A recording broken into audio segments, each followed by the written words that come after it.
자카리아는 이런 좌우의 구분 같은 것이 사실상 무의미해졌다라고 지적하고 있습니다. 고전적인 자유주의가 확산되어가는 과정과 거기에 반대하는 것으로서의 반자유주의적인 움직임이 서로가 밀고 당기고 하면서 지난 400년간 인류 역사가 흘러왔다. 이 복잡한 시대 앞을 보이지 않는 국제정체 속에서 그것을 또렷하게 볼 수 있을 것 같은 명확한 시각 하나를 제공해 준다는 측면에서 흥미롭게 읽었던 그런 뛰어난 책이라고 할 수 있겠습니다.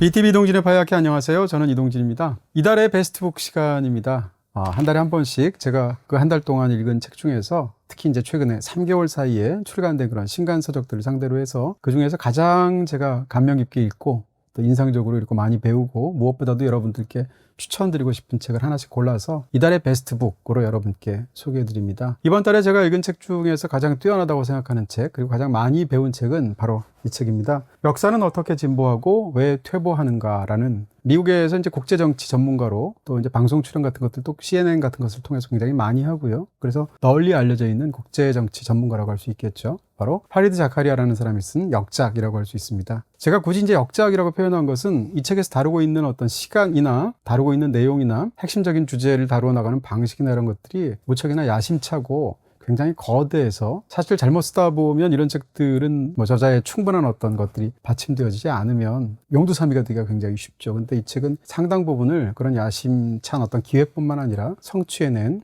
그런 책이라고 할 수 있겠습니다. 훌륭한 저작이라고 생각이 드는데요. 우리말 번역으로는 이런 제목이 붙었는데 원래 제목은 Age of Revolutions라는 제목입니다. 그러니까 혁명의 시대라고 말할 수 있을 텐데 지난 대략 400여 년간의 어떤 근대 역사를 혁명이라는 키워드, 그 혁명을 만들어내는 말하자면 또 다른 키워드가 있다면 세계화라고 말할 수 있을 것 같은데요. 어찌됐건 그 혁명이라는 키워드를 통해서 지난 400년간의 역사를 서술을 하고 그에 대한 역사적인 이해를 토대해서 지금 현재 일어나고 있는, 저자는 지금 현재 자체를 굉장히 혁명의 시대로 명명하고 있고요. 이런 복잡하면서도 앞이 보이지 않고 온갖 국제 문제들이 얽혀있는 그런 시대 속에서 일종의 그것을 하나의 일목요연한 틀로 볼 수 있게 만드는 시각을 제공하는 그런 책이라고 할 수 있겠습니다. 이 책은 국제 정치를 보는, 한 나라의 또 정치나 어떤 현실들을 보는 흥미로운 기존의 통념과 다른 시각을 먼저 제공하는 것으로서 시작하고 있습니다. 일단 우리는 어떤 정치적인 현실이나 정치 지도자나 한 나라의 정치 체제나 이런 권력 같은 것들을 보게 될 때 그것이 좌파냐 우파냐라는 시각으로 보게 되는 경우가 굉장히 많다는 거죠.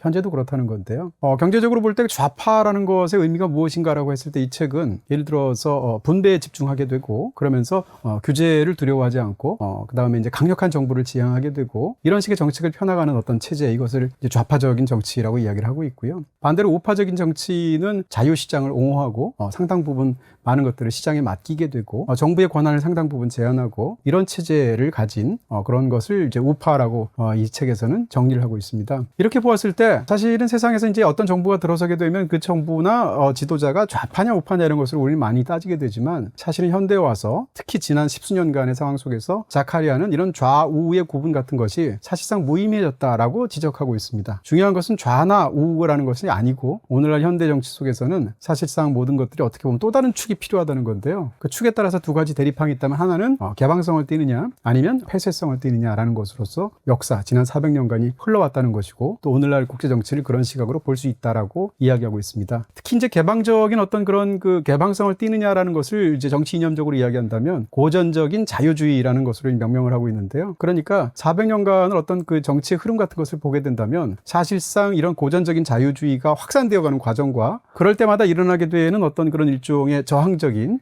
거기에 반대하는 것으로서의 반자유주의적인 움직임이 서로가 계속 상충하고 밀고 당기고 하면서 지난 400년간 인류 역사가 흘러왔다라고 이야기를 하고 있는 것입니다. 자카리아는 도입부에서 미국 공화당 이야기를 꺼내고 있습니다. 지금까지 말씀드린 그런 어떤 토대하에서 일단 지난 수십 년 동안 미국 공화당은 기본적으로 어떤 그런 정치적인 이념의 핵심을 레이건 공식이라고 지칭하는 어떤 그런 이념에 토대했었다는 거죠. 그러니까 80년대에 두 번에 걸쳐서 대통령에 재임한 레이건의 어떤 정치 이념이 무엇인가라고 이야기했을 때, 그건 공화당이고 우파이니까 거기에 대해서 예를 들면 작은 정부, 그러니까 제한적인 권력을 사용하는 정부라든지 그럼에도 불구하고 강력한 어떤 국방력을 가진 그런 나라를 원한다든지 아니면 세금을 줄인다든지 이런 것들을 떠올리게 된다는 거죠. 근데 레이건은 이런 것뿐만 아니라 사실은 어떻게 생각하면 좀 또 다른 쪽에서도 굉장히 힘을 실어서 그것을 옹호했다는 것인데, 대표적으로 굉장히 개방적인 이민 정책을 썼다는 것이고요. 국제무역을 옹호했다는 것이고 시장 경제에 힘을 실었었다는 것이죠. 그러면서 상당히 이 사회 문제에 대해서 물론 그렇지 않은 경우도 많았습니다만 상대적으로 관용적인 태도를 취하는 경우들도 많았었다라는 것이죠. 그리고 미국이 주도하고 있는 어떤 미국식 민주주의라는 것이 있다고 했을 때 그 민주주의적인 이념에 대한 확신을 가지고 세계로 전파하려고 노력했다라고 이야기를 하고 있습니다. 지금 말씀드린 것이 만약에 이제 레이건 공식이라고 한다면 지난 수십 년간 공화당은 여기에 토대한 것으로서 일반적으로 이해가 되었다는 거죠. 근데 지금 미국 공화당이 그런가? 그렇지 않다는 것이죠. 특히 이제 트럼프가 집권하는 최근의 시기로 오게 되어서 똑같은 공화당임에도 불구하고 예를 들어서 상대적으로 낮은 세금을 매긴다던가 낙태에 반대한다던가 이런 것들은 레이건하고 똑같다는 거죠. 그렇지만 거의 대부분의 정치적인 에너지를 사실상 트럼프는 레이건과 정반대의 경향에 쏟아붓고 있다는 것입니다. 저자는 그것을 굉장히 풍자적인 말로 이야기를 하고 있는데요. 트럼프의 연설은 굉장히 다양하겠지만 사실상 모두 다 네 문장으로 정리할 수 있다는 것입니다. 첫 번째는 중국이 당신의 공장을 차지하려고 하고 있다. 멕시코 사람이 당신의 일자리를 빼앗으려고 하고 있다. 무슬림이 당신을 죽이려고 하고 있다. 그런데 나는 그들로부터 이 모든 것들을 방어하고 다시 미국을 위대하게 만들겠다. 이 네 가지 문장으로 요약할 수 있는 게 사실상 트럼프 정책의 핵심이라는 것이죠. 그러니까 트럼프는 스스로를 혁명가라고 생각하고 있지만 사실은 그는 혁명가라기보다는 역사의 물줄기를 뒤로 돌려서 1950년대 정도로 회귀하게 만들려고 하는 일종의 과거의 향수를 갖고 있는 그런 정치인이라는 것입니다. 그런데 이것은 트럼프가 집권하고 있는 미국만의 현상은 아니라는 것입니다. 국제적으로도 이런 일들은 빈번하게 곳곳에서 발견된다는 건데요. 지난 10수년 동안에. 대표적으로 영국에서 있었던 보리스 존슨이 주도했었던, 그래서 결과적으로 그렇게 되어버렸던 브렉시트라는 어떤 그런 결과물이 있었죠. 이것도 역시 사실은 우파적인 포퓰리즘하고 관련이 있는 것이다라고 저자는 이야기하고 있고요. 헝가리의 오르반 총리라든지 아니면 이탈리아의 멜로니 총리 같은 사람들, 이런 사람들이 사실상 그 궤를 같이 하고 있는 우파 포퓰리스트다라는 이야기를 하고 있습니다. 근데 저자는 흥미롭게도 좌파와 우파의 어떤 그런 구분 자체가 이제는 무의미해졌다라고까지 말을 하고 있는데, 저자는 거기에 토대해서 이것은 단순히 우파 포퓰리스트의 문제만은 아니라는 것이고요. 그 못지않게 좌파 포퓰리스트도 굉장히 많이 나왔다는 것입니다. 대표적으로 해서 남미의 경우에 콜롬비아라든지 meg시코 혹은 칠레 같은 나라에서 바로 이 좌파 포퓰리스트가 집권을 하게 되었다는 것이고, 우파 포퓰리스트 못지않게 이들도 역시 일종의 이제 엘리트 층이라든지 아니면 기득권층에 대한 어떤 경멸 같은 것으로 무장되어 있고, 그것을 그에 대한 혐오 같은 것을 대중들에게 확산시키려고 노력하고 있고, 기존 질서를 파괴하고 뒤집으려고 시도하는 어떤 그런 정치적인 열망을 가지고 있다는 것이죠. 이와 같은 것은 우파라든지 좌파라든지 가릴 것 없이 포퓰리스트들이 갖고 있는 공통점이라는 이야기를 하고 있습니다. 사상적으로 볼 때 이 책에서 계속 저자가 실제로 옹호하기도 하고 역사를 움직이는 일종의 어떤 지난 400년 사이에서의 동력으로 작용하기도 했다라고 하는 어떤 이념이 있다는 것은 자유주의라고 말할 수 있을 것 같은데요. 저자는 이제 그것을 이제 영어로 이야기할 경우에 리버럴 혹은 리버럴리즘이죠. 근데 일반적으로 용례가 미국에서 리버럴이라고 칭하게 되면 보통은 좌파를 뜻하는 말로 통용되는 경우가 굉장히 많습니다. 근데 저자는 자신은 그런 의미로 사용하는 것이 아니고, 내가 말하려고 하는 리버럴, 그러니까 자유주의라는 말은 계몽주의 시대에 어떤 그 막강한 그런 정치적 권력을 가졌던 국왕과 혹은 막강한 권력을 가졌던 교회의 권위에 거기에 대항해서 또 다른 어떤 가치, 개인의 인권 같은 가치를 옹호했었던 그런 고전적인 자유주의를 나는 지칭하는 것이다 라고 이야기하고 있습니다. 그렇게 보았을 때 자유주의라는 것에는 기본적으로 개인의 인권을 옹호하고 개인의 자유를 옹호하고 또 그에 따라서 어떤 종교의 자유 같은 것을 옹호한다든지 혹은 자유로운 시장 정책 같은 것을 옹호한다거나 아니면 또 무역도 마찬가지일 것이고요. 그 다음에 또 합의에 따른 어떤 법치주의 같은 것을 옹호하는 이 모든 것들을 자기는 자유주의라고 이야기할 수 있다고 본다는 것이죠. 이렇게 본다면 지난 40여 년간의 역사에서도 넓게 본다면 레이건이라든지 아니면 민주당 출신인 클린턴도 이 두 사람 모두 다 당적은 다름에도 불구하고 둘 다 자유주의자다라고 말할 수 있다는 것입니다. 다만 상대적으로 정치적인 자유에 좀 더 무게를 실었던 레이건의 입장이 있었던 것이고, 기회균등이라는 것에 조금 더 무게를 실었던 그런 클린턴이 있을 수 있었다라는 것이죠. 그렇게 본다면 자유주의는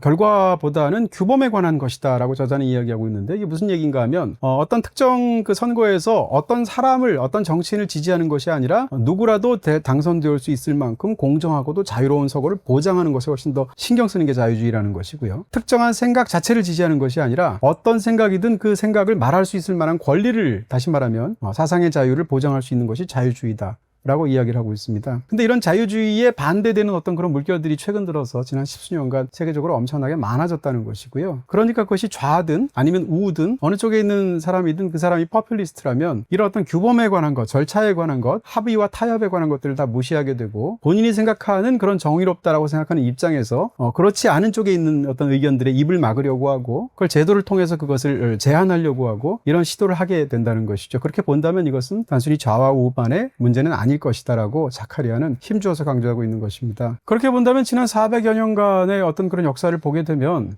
사실상 이게 좌와 우의 대결이 아니라 말씀드린 것처럼 한쪽은 개방성을 옹호하면서 점점 확대하려고 하는 측이 있을 수 있고 하나는 거기에 반대해서 고립화하고 폐쇄화하고 과거를 회귀하려는 어떤 세력이 있을 수 있다는 거죠. 이 양자 사이에서의 어떤 그런 갈등과 경쟁 관계 속에서 지난 400년이 흘러왔다라고 자카리아는 보고 있는 것입니다. 근데 이 관련해서 굉장히 어원적으로 흥미로운 이야기를 자카리아가 하고 있는데요. 그것은 바로 혁명을 뜻하게 되는 영어 단어 레볼루션이 두 가지 의미를 갖고 있다는 거죠. 하나는 우리가 알고 있는 것처럼 어떤 급진적이면서도 완전한 어떤 변혁 혹은 이런 것들을 통해서 이전과 완전히 다른 것을 만들어내는 것 이런 것들을 우리가 보통 일반적으로 혁명이라는 말, 레볼루션이라는 말로 사용하죠. 근데 그 말 못지않게 천문학에서도 레볼루션이라는 말을 쓴다는 건데요. 레볼루션이라는 것은 어떤 하나의 축이 있다고 했을 때 그 축을 가운데 두고서 질서 정연하게 계속 돌아가는 그런 항성이나 횡성의 궤도 자체를 일컫는 말로도 쓴다는 것입니다. 그러니까 어떻게 생각한다면 지금 레볼루션이 갖고 있는 두 가지 의미는 어떻게 보면 그것을 사상적으로 본다면 정반대 입장에서 상충하는 두 가지 모순적인 것이 한 단어에 어떤 들어있다는 것인데요. 그러니까 이쪽도 혁명적인 변화를 가져오고 반대도 혁명적인 변화를 갖고 온다는 것입니다.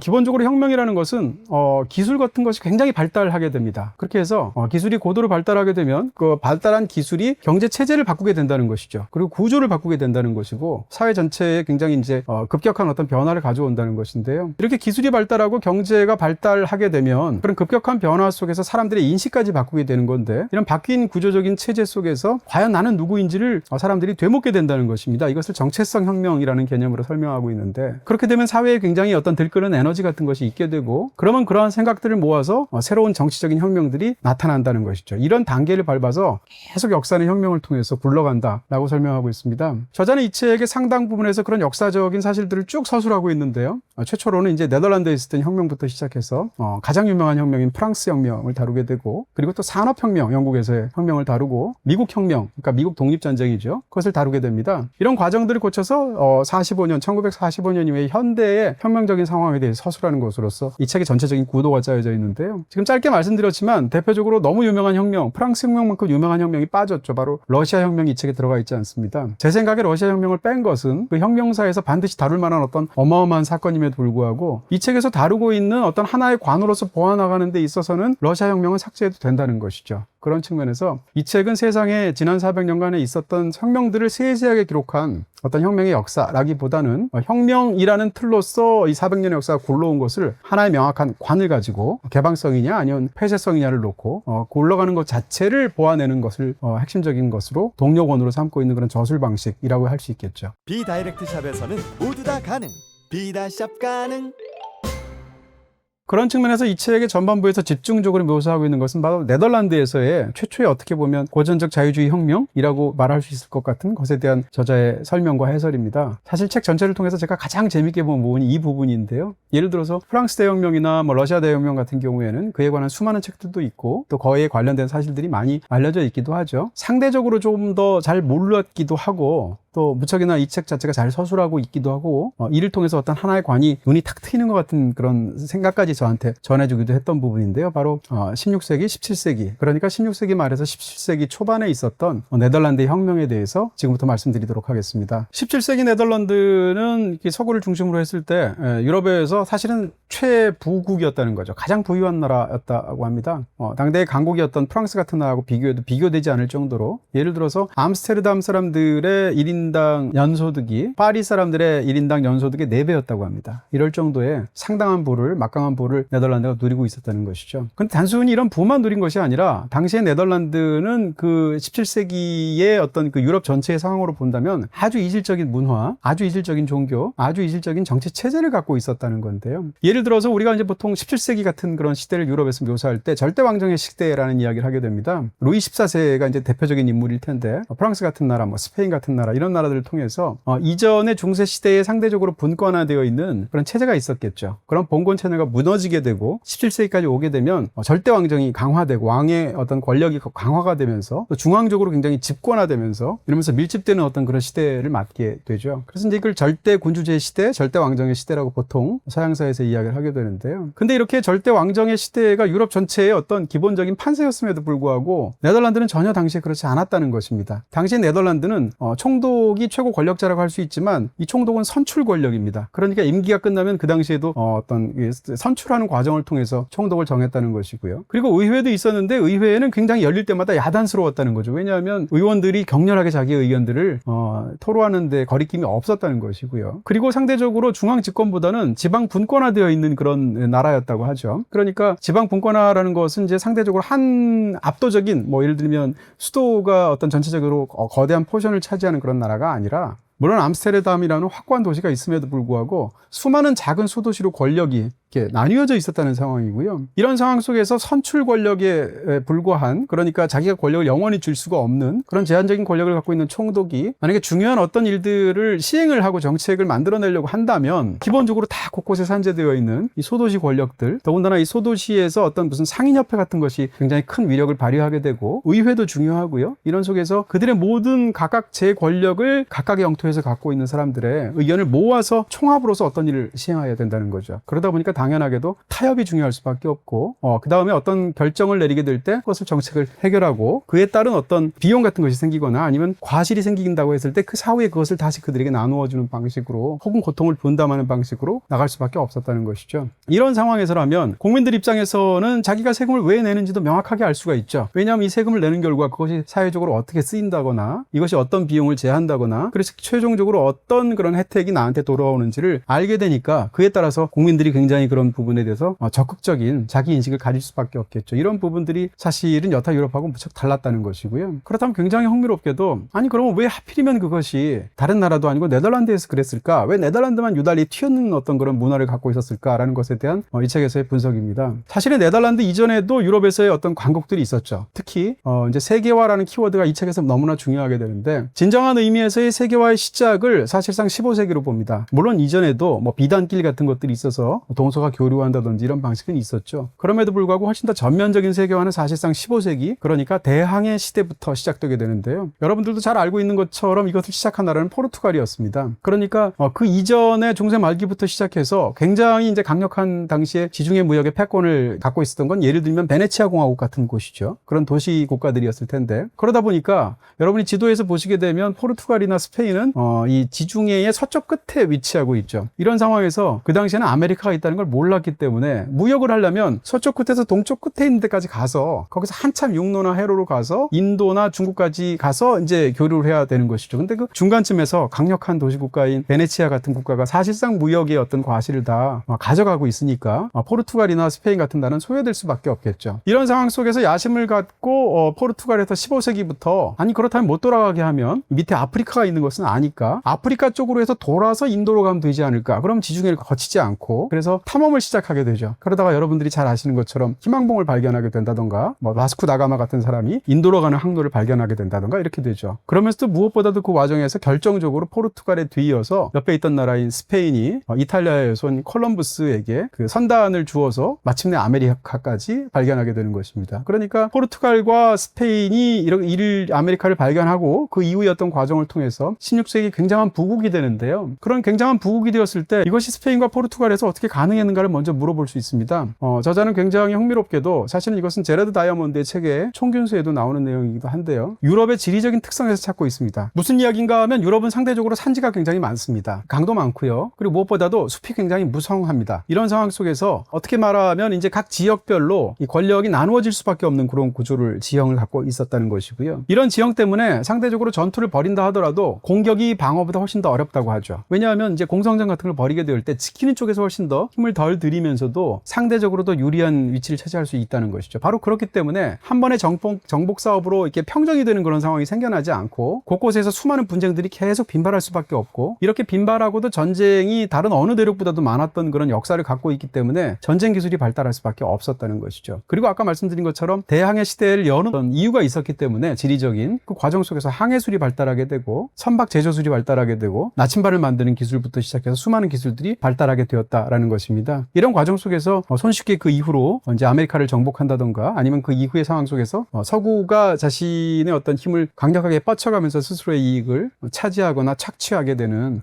그런 어떤 상황 속에 놓이게 되었다라는 설명입니다. 그렇지만 이럼에도 불구하고 스페인과 당시 포르투갈은 이 역사 속에서, 다시 말하면 이 고전적인 자유주의, 어떻게 보면 오늘날의 지금 현재 세계에서 가장 보편적으로 확산되고 있다고 말할 수 있을 것 같은 어떤 정치 체제, 경제 체제가 있을 텐데, 이런 정치 체제, 경제 체제를 만약에 근대적인 정치 경제 체제라고 한다면 그것의 발명을 한 나라는 사실상 어떻게 본다면 네덜란드라고 말할 수 있다라고 저자는 이야기하고 있습니다. 그럼 그것이 왜 스페인과 포르투갈처럼 이전에 더 훨씬 더 강력한 그런 부를 누렸던 그런 역사의 주역으로 보였던 나라는 아니었을까라는 거죠. 이 두 나라의 경우는 가톨릭 국가였었고, 그런 과정에서 굉장히 억압적인 체제를 가졌었고, 똑같이 외국으로 진출한다고 하더라도 무역 자체가 목적이라기보다는 영토를 더 확장을 한다던가 그를 통해서 수탈을 한다던가 이런 것이 훨씬 더 중요하게 여겼던 그런 국가들이라는 것이죠. 당대에는 세 가지 정도의 굉장히 중요한 흐름이 있었다는 것입니다. 첫 번째는 이 대항해 시대로 맞이하게 된 어떤 그런 이 세계화의 물결이 있었던 것이고요. 또 한 가지는 그로부터 수십 년 후에 종교 개혁이 있게 됩니다. 그러니까 종교 개혁이 있을 경우에 굉장히 사상적으로 혼란한 부분들이 있겠죠. 왜냐하면 이전에 믿었던 어떤 가톨릭 체제하에서의 확고한 어떤 그런 세계관이 있었을 텐데 그것을 허물게 되는 종교 개혁에 개신교라는 어떤 세력들이 나타나게 되고, 이를 통해서 수많은 사상들이 이렇게 분기하는 사건들이 생겨나기 때문이겠죠. 그리고 마지막으로는 이런 어떤 전쟁의 빈발이라든지 아니면 어떤 경제 체제 자체의 어떤 팽창하는 어떤 속성이라든지 이런 것 때문에 굉장히 기술이 발달하고 또 금융이 발달하는 그런 상황이 있다는 것입니다. 이런 거대한 역사의 변혁을 향해서 달려가는 세 가지 물줄기가 있었는데, 이런 물줄기에 대해서 이전의 국가들, 지금 말씀드렸던 스페인이나 포르투갈 같은 국가들은 겁을 먹었다는 것이죠. 왜냐하면 어떻게 보면 기득권이기도 하고 가톨릭 국가들이기도 했으니까. 이런 상황 속에서 이 세계의 흐름 속에서 굉장히 쩔쩔매면서 그것을 반동적으로 억누르는 데 집중했었다는 것이죠. 근데 네덜란드는 이 세 가지 모두에서 그런 변화를 적극적으로 수용하는 사실상 유일한 국가였다는 것입니다. 그렇다면 네덜란드는 이것을 왜 세 가지를 다 수용할 수 있는 환경을 갖고 있었을까라는 것에 대해서 저자는 또다시 흥미롭게도 지리적인 이유를 대고 있습니다. 네덜란드의 초기 정착민들은, 그러니까 네덜란드까지 이제 올라갔겠죠. 올라가는 상황 속에서 네덜란드 쪽에서 정착을 하게 될 때 일단 기본적으로 네덜란드에는 토지라고 말할 수 있는 땅들 자체가 별로 없다라는 것입니다. 그리고 잘 아시는 것처럼 저지대이고 굉장히 습한 그런 상황 속에서의 토지이거나 국토이기 때문에 끊임없이 물과 싸워야 했다는 것이죠. 어떤 경우에는 물이 너무 많아서 문제고 어떤 경우에는 담수가 너무 적어서 문제인 것입니다. 그런 상황에서 물을 다스리는 것이 생존에서 거의 핵심적인 어떤 부분이 되게 되는 그런 어떤 지리적인 운명을 타고났었다는 것이죠. 이 상황 속에서 초기 정착민들은 물난리가 나게 되면 인공 언덕을 미리 만들었다고 합니다. 물난리가 나게 되면 인공 언덕으로 일단 대피를 하는 것이죠. 그러다 물이 빠지면 다시 내려가는 그런 과정 속에서 이제 그 생존을 이어갔다는 것인데요. 이게 너무 고단한 방식이니까 11세기쯤 되게 되면 제방을 쌓기 시작합니다. 그러다가 중세 말기쯤 되면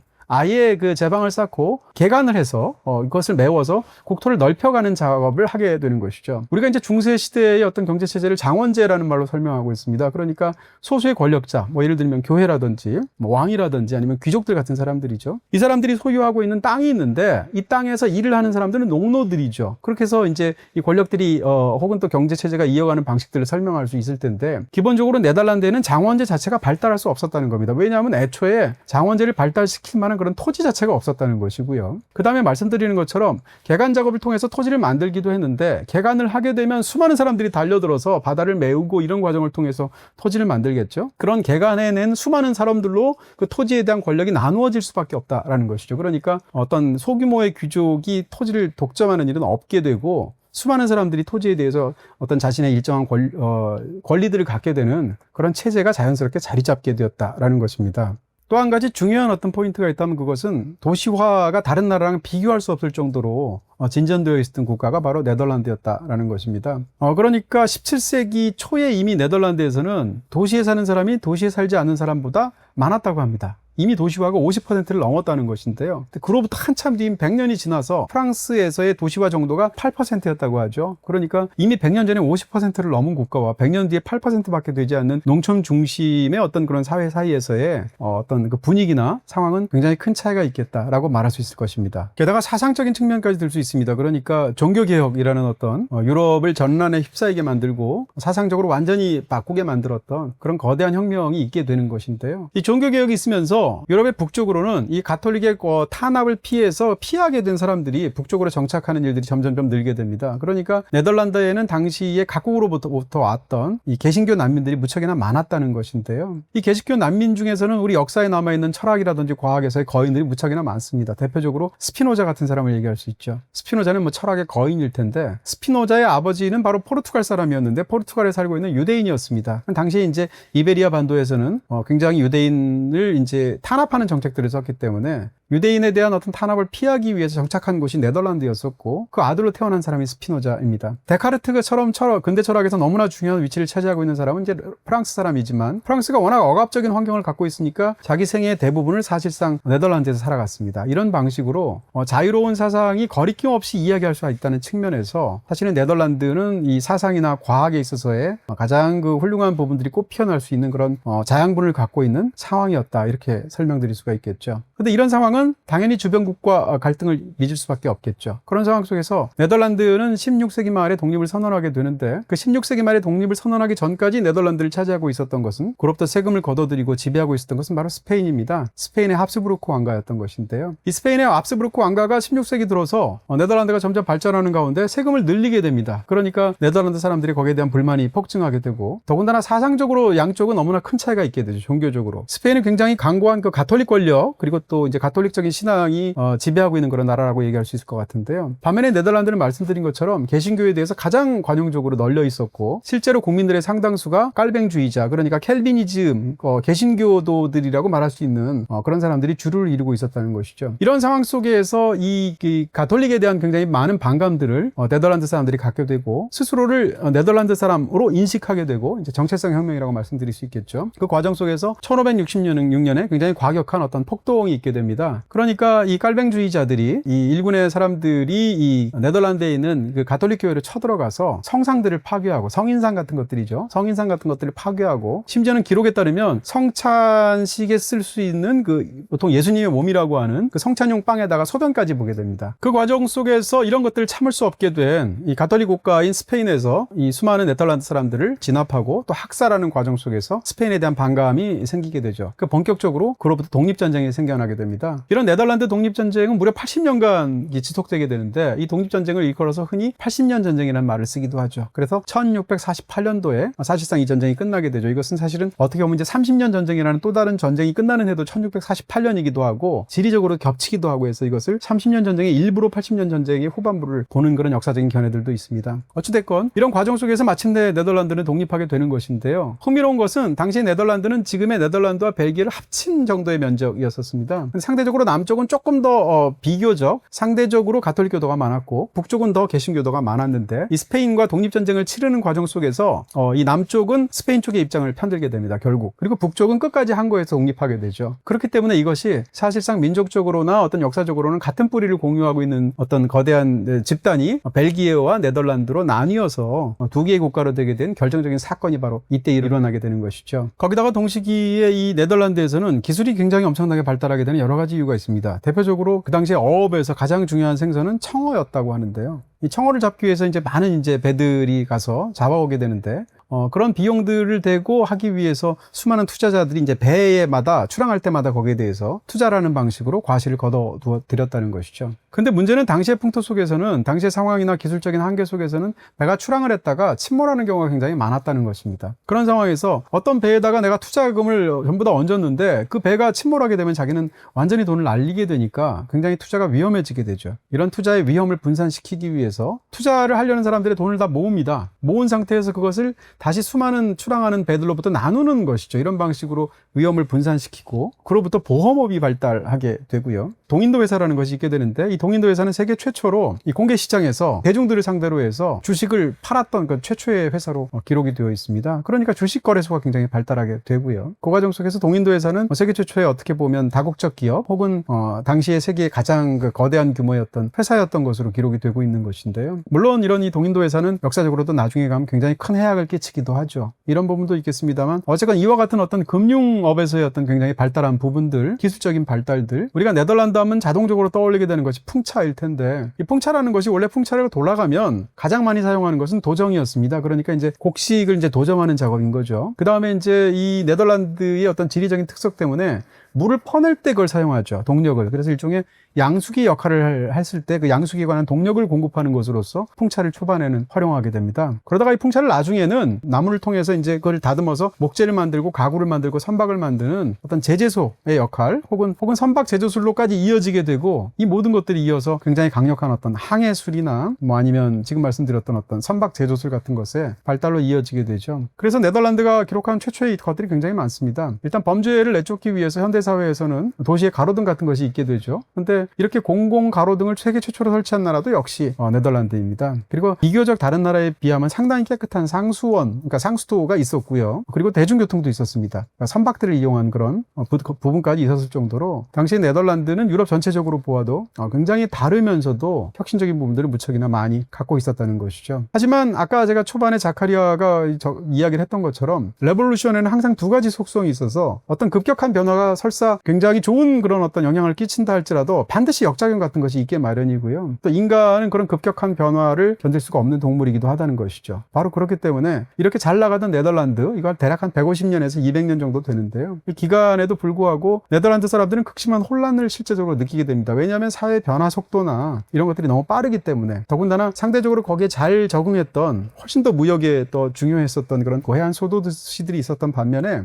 이 내륙의 어떤 시골의 어떤 마을들은 거기에 대해서 굉장히 불편한 것들을 훨씬 더 많이 느끼게 되죠. 이러면서 굉장히 불안한 기운들이 나라 전역을 차지하게 되는, 그러면서도 어떤 이 개혁의 어떤 성과들을 이 혼란들 같은 것이 서서히 잡아먹게 되는 그런 상황까지 있게 됩니다. 그러다가 결정적으로 17세기 말이 되면 타국의 침공이 있게 되죠. 바로 루이 14세입니다. 루이 14세는 그 당시에 이제 굉장히 개신교도들을 탄압을 했는데, 위근호 학살 이런 거죠. 그런 탄압 속에서 탄압을 받았던 개신교도들이 탈출해서 이주하게 되었던 것이 상당 부분 네덜란드였었다는 것입니다. 그러니까 거기에 대해서 자존심이 상하기도 했었고, 더군다나 이 그런 국가로서 상대적으로 이런 자유롭고도 완전히 다른 체제를 갖고 있는 네덜란드를 눈의 가시처럼 여기기도 했다는 것이죠. 그런 상황에서 루이 14세가 17세기 말에 네덜란드를 침공하게 되는데, 침공당하는 과정에서 군사력의 차이가 있으니까 네덜란드에서 그것을 항거하는 과정 속에서 막을 수가 없으니까 어떻게 하게 되냐면 바로 이 제방을 터뜨리게 됩니다. 제방을 터뜨려서 일종의 해자를 만들어서 공격에서 스스로를 방어하려고 하고, 이러면서 항거를 하게 되는데, 이렇게 싸우는 과정 속에서 스스로 제방을 무너뜨리고 이렇게 했던 행위가 국토를 황폐하게 만드는 결정적인 것으로서 작용하게 되죠. 결국은 프랑스가 승리하게 되는 것인데요.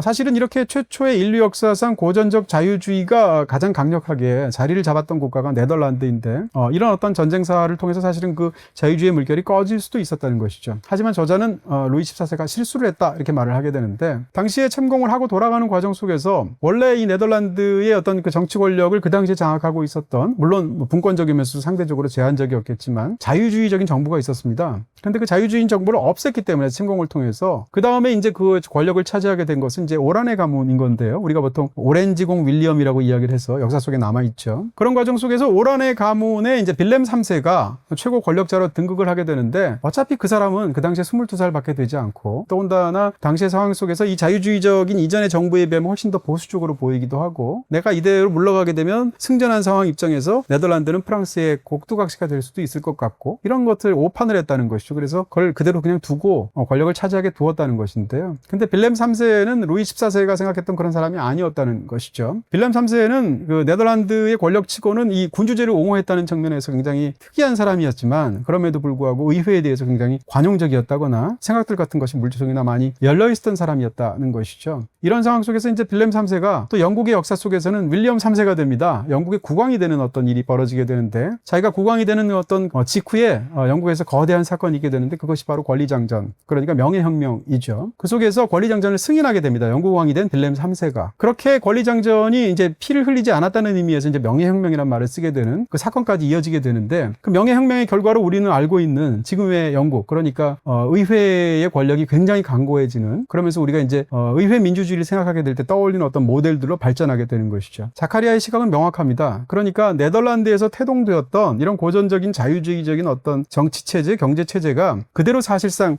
영국으로 옮아갔다는 것이고요. 그 이후로 철저하게 실패한 프랑스 혁명이 있었고요. 놀라울 정도로 성공한 영국의 산업혁명이 있게 되죠. 이런 과정을 통해서 20세기로 넘어오는 일들을 이 책이 집중적으로 묘사하고 있는 것입니다. 3년 약정보다 저렴한 1년 약정 인터넷 비다이렉트 샵에서는 모두 다 가능. 비다샵 가능. 그렇게 19세기로 넘어와서 대영제국의 시대가 있게 되고요. 대략 1890년대부터는 사실상 세계사를 주도하는 것은 미국이 됩니다. 그리고 20세기로 넘어오게 되면 1차 대전과 2차 세계대전이 빈발하면서 전란의 서구의 국가들이 휩싸이게 되죠. 그러다가 1945년, 그러니까 제2차 세계대전이 종전을 하게 되면 사실상 오늘날 전 세계 어떤 틀을 만든 것은 1945년 체제란 말을 우리가 흔히 쓰게 되는데요. 그러면서 그 이후로부터, 그러니까 1945년 직전에 한 30년간은 1차 대전, 2차 대전을 포함해서 수많은 어떤 전쟁으로 많은 사람들이 죽게 되는 시기지만 1945년도부터 오늘날까지는 적어도 강대국을 중심으로 보았을 때 사실상 강대국 양국끼리 전쟁으로 충돌한 경우는 한 번도 없었다는 거죠. 이게 어떻게 보면 인류 역사상 최강대국끼리 충돌하지 않은 어떻게 보면 가장 긴 평화기간 중에 하나가 바로 현대라는 것인데요. 1945년부터 21세기 초반까지 거의 한 75년 가까운 정도의 안정적인 시기가 있었다는 것입니다. 더군다나 이제 그 이후 이제 냉전이 있게 되는데, 냉전 자체가 1991년도에 붕괴하게 되죠. 왜냐하면 소련이 해체되게 됐으니까. 그러면서 자유주의적인 어떤 물결이 세계로 확산되는 시기에 30년이 있었다는 것입니다. 그게 바로 1991년도에 이 소련 연방의 해체부터 시작해서 대략 한 2020여 년, 불과 한 5, 6년 전, 이때까지 한 30여 년을 일컫는 어떤 시기인 것인데요. 자카리아가. 이 시기 동안은 인류 역사로 봐도 굉장히 독특한 시기가 됩니다. 왜냐하면 그 이전까지는 사실은 로마 시대 정도를 제외하고 서구를 중심으로 보았을 때 로마 시대 이후로 최초로 라이벌 국가가 없는 초강대국 한 나라가 지배하는 그런 세계 질서가 도래하게 됐다는 것이죠. 바로 미국인 것이죠. 더 이상 러시아는 미국의 상대가 되지 못합니다. 미국 혼자만 강대국으로 남게 됐는데, 강대국이라고 말할 수 있을 만한 몇몇 나라들, 예를 들면 중국이 있을 수 있겠죠. 그렇지만 90년대 중국은 지금하고 달리 국민들의 어떤 평균적인 소득이 낮은 그런 개발도상국에 불과했었던 것이고요. 러시아는 그렇게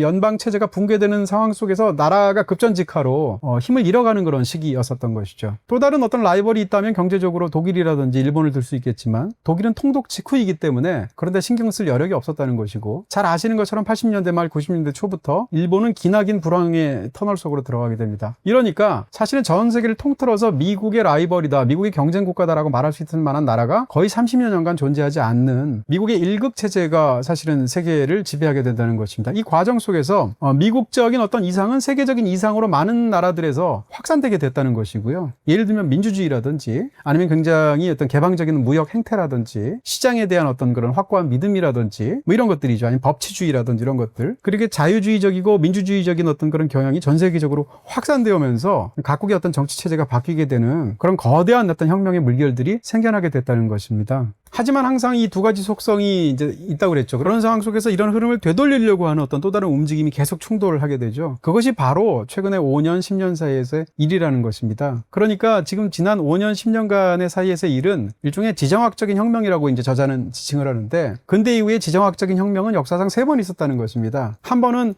15세기에 서구의 국가들이 세계 무대에 전면으로 나서게 된 대항해 시대가 있었던 거고요. 또 하나는 19세기 말과 20세기를 지배하게 되었던 미국의 어떤 그런 압도적인 체제가 있었다는 것이죠. 그리고 마지막 세 번째의 지정학적인 혁명이라는 것이 지금 우리 시대를 특징 지우는 가장 중요한 특성이라는 건데, 그것은 바로 주변부 국가들의 부상이라는 말로 저자는 요약하고 있습니다. 주변부 국가의 부상이라고 했을 때 이 주변부라는 것은 서구 중심적인 말이긴 하죠. 그러니까 서구가 지난 근대 이후에 400여 년, 500여 년 정도를 이렇게 주도하고 있는 상황 속에서 기존에는 주변 국가이고 상대적으로 수탈되거나 착취되는 그런 국가에 불과했던 국가들이 전면에 나서게 됐다는 건데요. 예를 들어서 경제적으로도 너무나 발전하게 되고 경제 성장률도 미국을 능가하게 되고 그러면서 문화적으로도 스스로의 정체성에 대한 민족에 대한 정체성과 자부심이 강화되게 되고 이런 그 자신감들을 갖게 되는 일군의 지역별 국가들이 급격히 부상하게 됐다는 거죠. 그런 나라 중에서 가장 막강한 나라는 당연히 중국일 것이고요. 거기다가 한동안 이 해체되는 과정 속에서 국제 무대에서 퇴장해 있었던 것으로 보였던 러시아가 다시 국제 무대 속으로 전면적으로 등장하게 되었다는 것이고요. 그거 외에도 인도라든지 사우디아라비아라든지 브라질이라든지 이런 국가들이 이 주변국 국가로서 굉장히 강력하게 부상하기 시작했다는 겁니다. 튀르키예도 역시 이제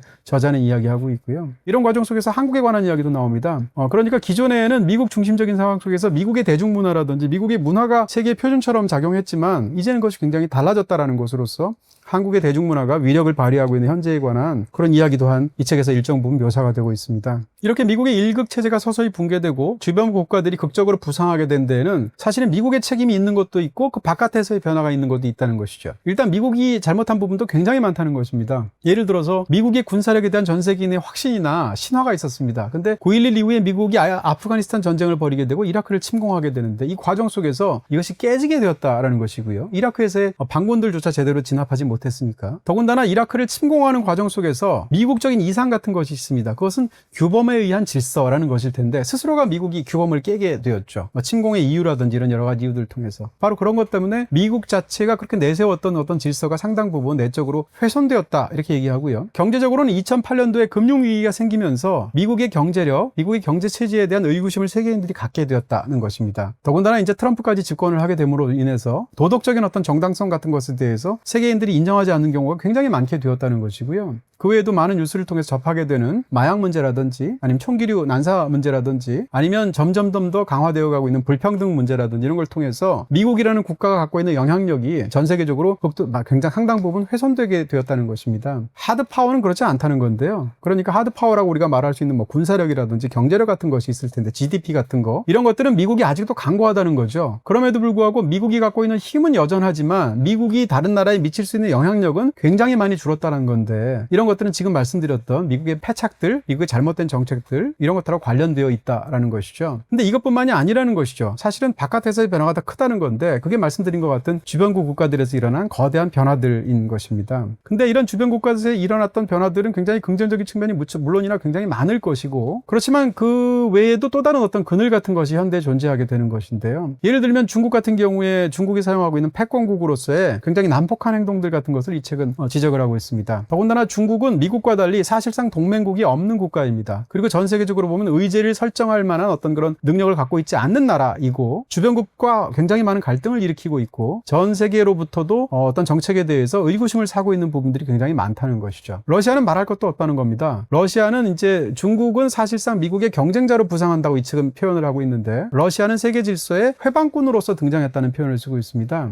중국이 이렇게까지 부상할 수 있었던 건 경제력에서의 어떤 급부상 혹은 어떤 기술적인 혁명 이런 것하고 이제 국가가 발전하는 것하고 관련이 되어 있는데 러시아는 그게 관련되어 있지 않고 오히려 구조적으로는 이 나라 자체의 국력이 쇠퇴하고 있다는 것이죠. 대표적으로 지금 저도 이제 이 책을 보고 알게 된 거지만 러시아의 15세 소년의 이 남아있는 기대 수명이 IT의 15세 소년의 남아있는 기대 수명하고 같답니다. 그러니까 우리의 일반적인 상식하고 굉장히 다른 것인데요. 이럴 정도로 러시아가 처하고 있는 위기 같은 걸 보여준다는 것이죠. 그런 상황에서 러시아는 상대적으로 기존의 질서를 교란하고 그것을 훼손하고 또 더구나 영토를 확장하고 이제 우크라이나 전쟁 같은 것이 대표적이겠죠. 이런 방식으로 등장하고 있다는 것이고요. 그러니까 러시아가 세계 무대에 다시 되돌아왔을 때 이 무대에서 벌어지는 행동들이 사실은 굉장히 우려스러운 부분들이 있다는 것이죠. 인도 같은 나라의 급부상을 굉장히 좋게 당연히 볼 수 있지만 인도 자체에서 봤을 때 그렇지 않은 그늘의 측면도 있다는 겁니다. 예를 들어서 모디 총리 같은 경우에 힌두 민족주의를 적극적으로 밀어붙이고 있죠. 이런 측면에서를 만약에 인도에 적지 않은 숫자를 차지하고 있는 이슬람 국민들이 본다면 그들이 느끼는 굉장히 압박감이나 불안감은 크겠죠. 이런 방식으로 인도에서의 어떤 민족주의적인 어떤 부상 같은 것들을 이야기하게 됩니다. 결과적으로 얘기하면 지금 상황 속에서 미국은 전 세계를 이전처럼 지난 30년간 1990년부터 30년간 그래왔을처럼 이 세계의 질서를 주도하면서 이끌면서 미국적인 이상을 관철시킬 만한 그런 능력도 없고 심지어는 요즘은 의사도 없어 보인다는 것입니다. 이런 상황 속에서 지금 전 세계는 어떻게 보면 굉장히 복잡한 혁명의 과정을 더군다나 AI 혁명과 디지털 혁명까지 결합해서 겪고 있다는 것인데 그렇다면 이 불안 속에서 앞으로는 어떻게 될 것인가에 대해서 굉장히 많은 의구심이 있을 수밖에 없다라는 것이죠. 저자는 그에 대해서 몇 가지 대안을 짤막하게 이야기는 하고 있습니다. 대표적으로 이제는 미국 같은 나라가 탈미국화된 세계 속에서 완전히 중심을 잃어서 한 나라가 이끌어갈 수 없기 때문에 강대국 연합 같은 것들을 통해서 어떤 국가들끼리의 공통적인 가치를 실현하는 방식으로 나가는 대안이 있을 수 있다고 이야기하죠. 구체적으로 거명을 해서 한국이라든지 일본이라든지 호주라든지 싱가포르 나라 같은 나라와 미국이 연합을 해서 만약에 공통적인 어떤 가치와 대의가 있다면 그것을 실현하는 방향으로 나갈 수 있을 것이다라는 그런 이야기를 대안 중에 하나로 이야기를 하고 있기도 합니다. 어쨌건 이 책은 그에 관한 대안을 제시하기 위한 책은 아니고요. 지금 현재 이런 체제를 이해하기 위한 책이고 그것을 위해서 지난 400년간의 역사와 지금 현재의 세국 각국의 어떤 그런 상황들 같은 것을 제대로 보완하게 만드는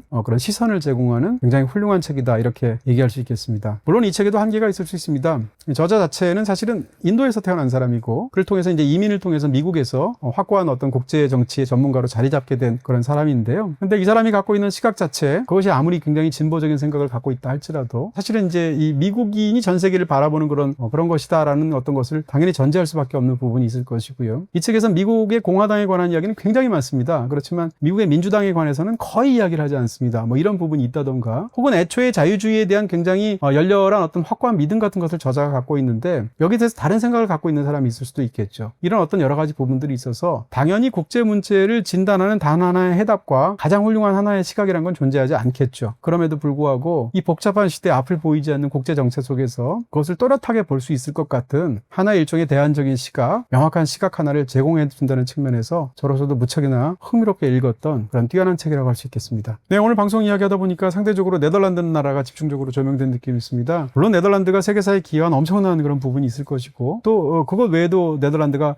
그런 과정에서 끼쳤던 또 어떻게 보면 정반대 어두운 부분들도 있겠죠. 그럼에도 불구하고 오늘 이야기까지 다 하다 보니까 자연스럽게 네덜란드 영화들 그 중에서도 가장 유명한 네덜란드 감독으로 현대에 활동한 사람은 아무래도 폴 버호벤이 아닌가 싶습니다. 할리우드에서 보통 많이 활동했기 때문에 폴 버호벤이라고 불러왔지만 사실은 이제 네덜란드 사람이니까 파울 페르호펀이라고 불러야겠죠. 어쨌건 이 파울 페르호펀의 작품들 중에서 미국에서 활동하던 시절에 만든 영화들 말고 로보캅이라든지 원초적 본능 같은 그런 유명한 영화들이 있는데요. 그것 말고 다시 유럽으로 돌아가서 만들게 된 최근의 영화들 여러분께 추천드리고 싶습니다. 대표적으로 블랙북, 엘르, 베네데타 이 세 편 추천드리는데요. 세 편 다 굉장히 강렬하면서 무척이나 재미있는 파울 페르호펀의 어떤 그런 영화 세계가 고스란히 노년기에도 발휘되고 있는 뛰어난 작품들이라고 할 수 있습니다. 세 편 모두 BTV에서 보실 수 있습니다. 5초 안에 TV 셋톱박스를 찾아보세요.